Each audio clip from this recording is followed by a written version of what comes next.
Alors, quels sont les enjeux de la maîtrise de la logistique? Eh bien, d'abord,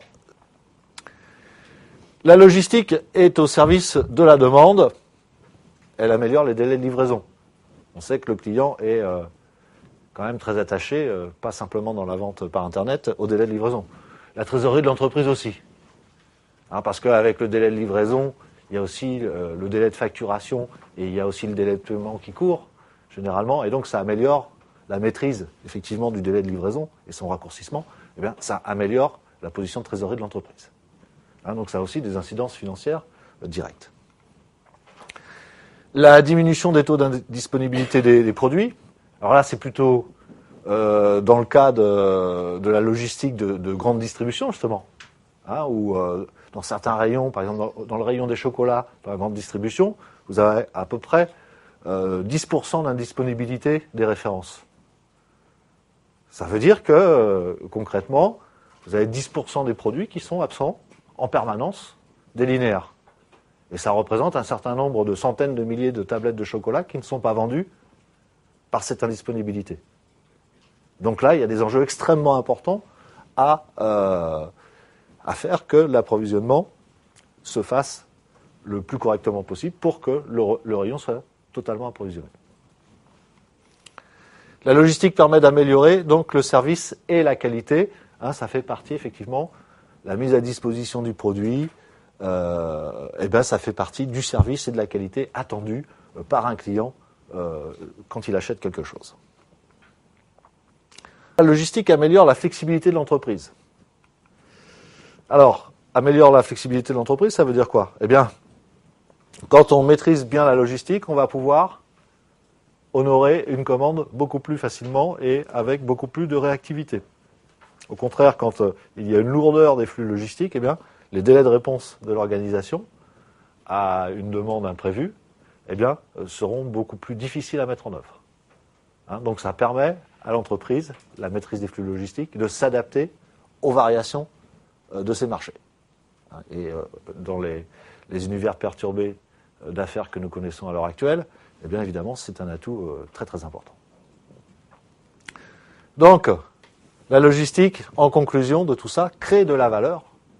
Ce n'est pas simplement une fonction technique dont il faut tenir compte parce que on a besoin de transporter des produits. C'est directement une activité créatrice de valeur pour le client, ça améliore le service, etc.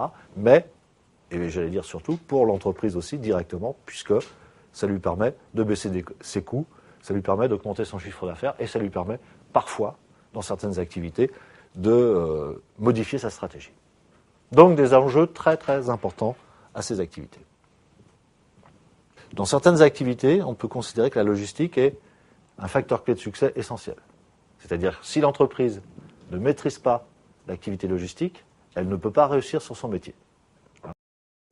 Par exemple, le fameux 24 heures chrono de la Redoute, qui a été un facteur clé de succès extrêmement important dans la vente par correspondance.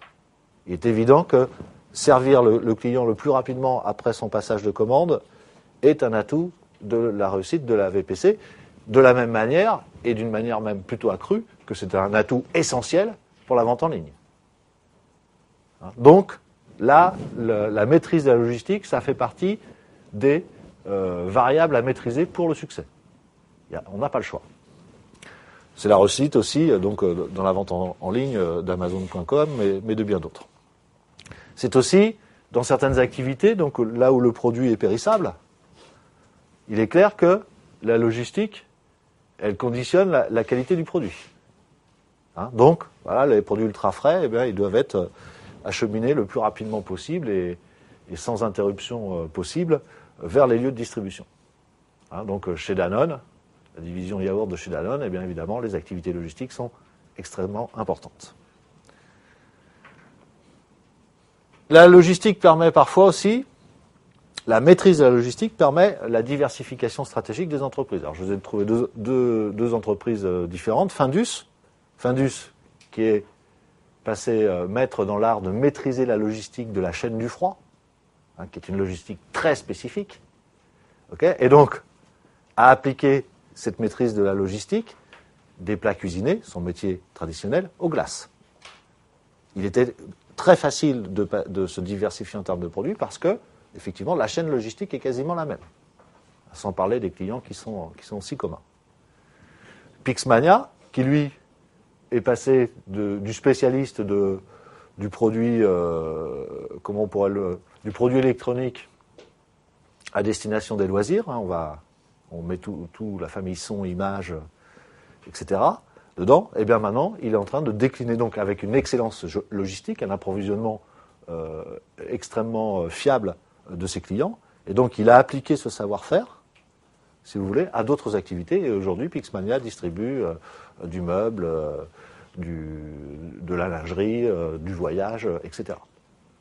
Donc c'est l'excellence logistique, entre autres, parce qu'il y a aussi le nom qui est connu, il y a la qualité du marketing qui est aussi extrêmement importante, mais je pense que l'excellence logistique a permis effectivement ce type de diversification. L'enjeu principal quand on parle de maîtrise des coûts, eh bien, la logistique, elle coûte, et donc, en tant que telle, eh bien, on va essayer de la maîtriser. Donc, quand on maîtrise la logistique, on va maîtriser d'abord les coûts, mais on va aussi maîtriser le temps, puisque, comme on a dit que la logistique, c'était la gestion des flux, on sait que les flux sont interrompus par des stocks. Donc, si une bonne logistique, c'est la disparition des stocks, donc vous comprenez qu'effectivement, il y a une plus grande rapidité des délais de fabrication, d'approvisionnement, quand on optimise la logistique. Donc, maîtrise du temps et des coûts. On sait que 87% du temps de présence d'un produit dans un site, dans une usine par exemple, est utilisé à des déplacements et à du stockage. Autrement dit, si on avait une logistique parfaite, eh bien, on pourrait avoir quasiment une diminution de 80% du délai de fabrication du produit. Vous imaginez un petit peu les coûts que ça représente derrière. À chaque fois que l'on peut raccourcir le process de fabrication d'un produit, eh bien, on gagne de l'argent. Donc les enjeux sont évidemment très très importants. Il est évident qu'on ne peut pas éliminer 80% du temps de fabrication d'un produit en optimisant la logistique. Il y a des temps qui sont incontournables. Le produit doit quand même se déplacer. Donc on va avoir une baisse de la durée du cycle de production et une baisse des coûts qui sont liés à ce cycle de production. Je vous rappelle quand même que un cycle de fabrication long va engendrer des besoins financiers extrêmement importants pour l'entreprise. C'est comme un stock, ça coûte, il y a de la trésorerie immobilisée dans le produit en cours de fabrication. Donc l'optimisation logistique va permettre une meilleure maîtrise des coûts, tout simplement. La part du coût logistique global par rapport au chiffre d'affaires atteint en moyenne, alors pour les entreprises industrielles, vous comprenez que la logistique, même si elle existe évidemment dans les entreprises de services, évidemment dans la distribution, puisque c'est une contrainte essentielle, mais je veux dire, dans une banque, il y a aussi des problèmes logistiques, mais ils sont évidemment beaucoup moins importants, donc ils occasionnent une réflexion nettement moins poussée que les activités logistiques dans l'entreprise industrielle, où on fabrique quelque chose de matériel. Donc, part du coût logistique dans le chiffre d'affaires, en 2008, c'est quasiment 12%. Donc, il y a vraiment des très très gros enjeux à maîtriser ça. Les coûts logistiques doivent baisser par une réflexion et une action globale sur l'ensemble des flux des entreprises.